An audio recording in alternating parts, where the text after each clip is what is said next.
Hi, it's Dwyer, gamblersadvisory.com. There is a big time fight, big, huge, taking place in the United Kingdom. It's at 168 pounds, the Super 6 weight class, super middleweight, between unbeaten George Groves and a man he beat in the amateurs, unbeaten Olympic gold medalist James DeGale. Now, before I say another word, just remember, the opinion you should follow should be your own. Just consider this video to be a second opinion from a complete stranger online.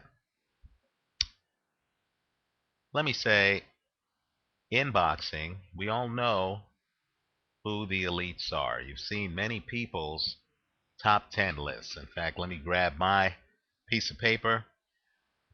I think we all sense that the following guys are elite fighters. You'll know who they are just off their first names: Manny, Nonito, Sergio, Floyd, Juanma, Andre, Chris John, both Marquezes. I'll include some last names. Vitali, right? We all know that those guys are elite fighters. Well, let me just say, the sport moves forward, it doesn't move backwards. Sometimes elite fighters are guys who aren't that well known by the public, but what they do in the ring should place them among the very best in the sport. And let me just say, at 147, there is a guy, he's unbeaten, Brad Solomon. And let me just say that I think Brad Solomon is one of the best in boxing. Let me just say that if Brad Solomon were to fight Floyd Mayweather today, it would be my opinion that that fight goes the distance. I also would think that that fight today, not tomorrow, but today, I also think that that fight would be a toss-up. Solomon, who gamblers are catching on to, right? He was an underdog against Demetrius Hopkins. Then at the last minute, he became the favorite in that fight. Solomon is all that and a bag of chips. In that fight against Demetrius Hopkins, I'm sure even Hopkins believes he won at most 2 rounds out of that fight. Let me just say that Floyd Mayweather, quite frankly, cannot keep up with this guy's foot movement. And when this guy comes inside, quite frankly, he's better inside, in my opinion, than a young Roy Jones. And it clearly looks like he based his style on young Roy Jones. At 160, you have a guy who now is in his 30s. He actually has one of the belts at 160. I consider him one of the best in boxing, I think, today. He would beat Felix Sturm. Quite frankly, I think if he were up against Sergio Martinez, I think that's a highly competitive fight. In fact, I'll just say it, I would probably take this guy over Sergio Martinez because I think his style beats an ambush style, and that's middleweight champion Dmitry Pirog. I think he's underrated. Now, in this fight, among two of the best prospects at 168, Groves against DeGale, let me just say that I've looked at quite a few films of James DeGale. I can't believe how good this guy is. I understand he only has 10 fights under his belt, but he's a stalker, just like Pirog is. He's a technician. He effortlessly gets by jabs. What he does is he puts his left shoulder, up around his ear. He keeps his hand extended. He's able to literally just catch the jab on his elbow. Then, from this position, he can literally throw lethal left hooks. He knows how to change his pivot foot. He looks like he's ambidextrous. He has clearly studied the masters. He can bounce when he wants to, not duck. He literally bends at the knees right in front of you, fully coordinated, like Pernell Whitaker used to do. Looks like he also studied Floyd Mayweather because he knows how inside to literally defend himself without raising his hands like Freddie Roach's fighters always do, right? You know, Freddie Roach's fighters wear earmuffs, as Teddy Atlas likes to say. They put up their hands like this, right? DeGale can actually drop his hands like Mayweather. It's a Philly shell style where he has a hand draped across his body and he's completely protected. He has the head movement to avoid getting hit in the head. Quite frankly, I think this guy today, not tomorrow, today, is an elite fighter. I know many people on Showtime are talking about Lucien Bute against Mikkel Kessler in an upcoming fight at 168 that's taking place outside of the Super 6. I'm here to tell you that, quite frankly, if Lucien Bute, and people know I've taken Bute in many fights, if Lucien Bute were to fight James DeGale today, I'd take James DeGale. Let's go one step further. If Mikkel Kessler were to fight James DeGale today, I'd take James DeGale.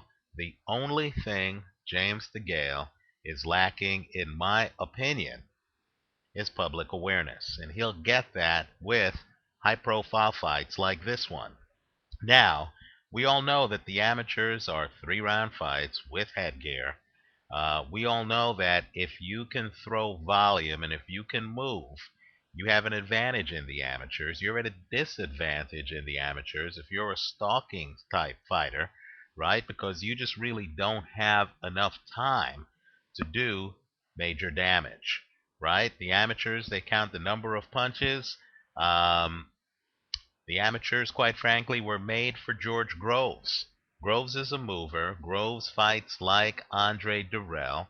I understand Groves also has a punch. Carl Froch has a video up on YouTube where he talks about sparring with George Groves and being surprised at George Groves' power. Right? Groves also has, a very well-known corner behind him. He works with David Hayes' team, right? He works with Adam Booth. So Groves is very connected. Groves does have heavy hands. Look at his record, right? Only 2 of his fights have gone the distance, right? And keep in mind, Groves is not fighting 12-round fights. So it's impressive power.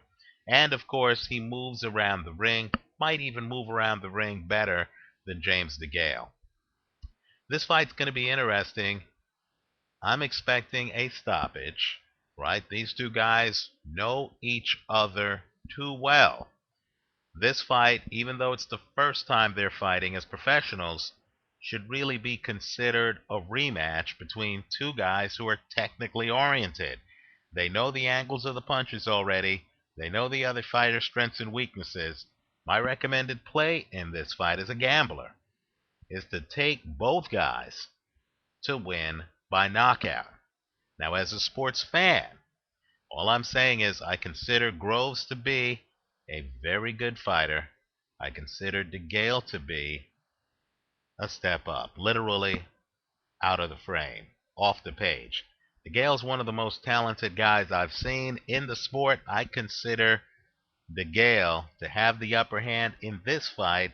I'm expecting him to win this fight by stoppage. I think when he comes inside, it might take him a couple of rounds to catch up with Groves, but once he gets inside, I think he has the superior inside game.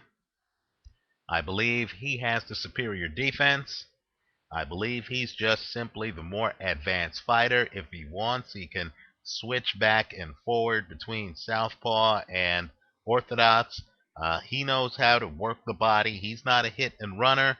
I think DeGale, quite frankly, today would beat Andre Durrell. I think he also beats George Groves.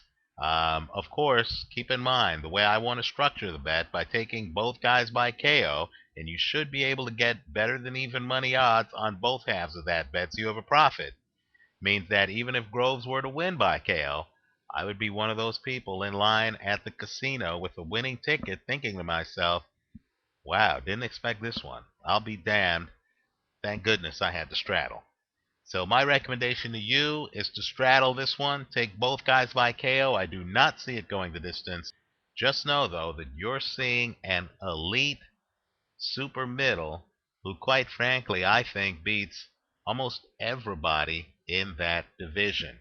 The fighter, I think, in fact, there are two guys who I believe give him a hard time. One is the obvious, Andre Ward, who looks like he's on his way to winning the Super Six. Ward himself is a chameleon, right? He literally knows several different fight styles. I get the feeling Andre Ward takes fights like the Bika fight simply to work on specific parts of his game. When you watch Ward, I saw him against Edison Miranda, and he had Miranda beat. Then he just decided around the eighth round that he was going to go inside on Edison Miranda after thoroughly dominating the fight outside. And of course, he went inside, and what did he do? He dominated Edison Miranda inside, right? All I'm saying is Ward would probably give DeGale a fight for his money, and also based on styles. A bouncer like Glenn Johnson. People know many people think I'm crazy for picking Glenn Johnson over Carl Froch. We'll see what happens in that fight. But I believe a bouncer like Glenn Johnson might be able to disrupt James DeGale's rhythm. I'd be fascinated by that fight. And of course, Johnson is almost impossible to knock out. I believe the last time he was stopped was in the 1990s by future Hall of Famer Bernard Hopkins. So that fight would be interesting. Short of that, I'm not sure if there's anybody at 168 who can beat James DeGale. We all know the names. I understand DeGale only has something like 10 fights. Forget the number of fights. Look at what the guy does in the ring. Few guys bring the skills that this guy brings. I'm expecting him to come forward. In pre-fight hype, he's talking about knocking out George Groves. I believe he does just that. I like DeGale by KO. The way I would bet it, though, I would straddle the bet. I'd have DeGale by KO, not have Groves by KO. Let me know what you think. Leave your comments for me here on YouTube. I understand neither guy has been KO'd. You know what? All I could say to that is there's always a first time. Okay, I'm expecting this fight to be intense. I'm expecting this fight to be accelerated. Look at the knockout ratios of both guys. Let me know what you think. Leave your comments for me on YouTube. Leave your comments for me at gamblersadvisory.com. All I ask is that win, lose, or draw, that you leave your comments for all of us on YouTube after the fight. Thanks for watching.